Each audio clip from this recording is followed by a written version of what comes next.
Understanding our shadow. What is it and how can it benefit me? The concept of the shadow was first introduced by Swiss psychologist Carl Jung. If a man could look into it himself, he would discover it. He taught that the shadow represents the parts of ourselves that we have cut off, denied, or suppressed in our lives. These could be energies, feelings, thoughts, and behaviors that we have deemed unacceptable by ourselves or by society. The collective culmination of these shadow energies can often be described as the shadow bag, a metaphor used by famous men's author Robert Bly to represent these combined unconscious aspects of one's personality. How much does your life weigh? Imagine for a second that you're carrying a backpack. Within this bag, we may find energies that we have suppressed, such as anger, fear, grief, manipulation, control, or shame.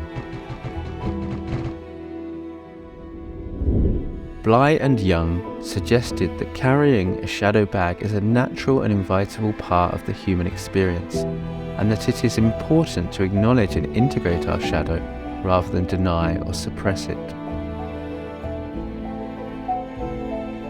The shadow itself was born from a young age and can accumulate as we grow older. Often as a child, in order to receive love and be seen as a good boy, a man can suppress parts of himself into his subconscious that may not be accepted by the adults around him. Once a man can understand his shadow, these younger parts of himself, and how they play out in his life, he can begin to create great change, both for himself and those important relationships he cares for.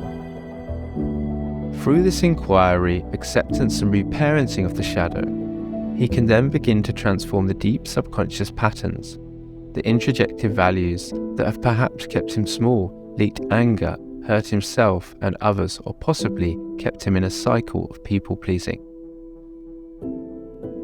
Healing the shadow involves bringing these younger parts of ourselves to light and integrating them into our conscious awareness. How do we do this? We recognize and acknowledge the shadow. We practice self-compassion. We engage in the courageous approach of shadow work. We seek support and brotherhood amongst men. And finally, we embrace our wholeness. We embrace all the parts of ourselves, both the light and the dark. As Carl Jung's famous quote describes, "No tree, it is said, can grow to heaven unless its roots reach down to hell." To conclude, shadow work gives the man a solid foundational structure and supports him in his journey towards emotional maturity, moving from boy psychology to man psychology, and his evolution as he begins to walk the brave path of the sovereign king. I guess I'd better be getting started.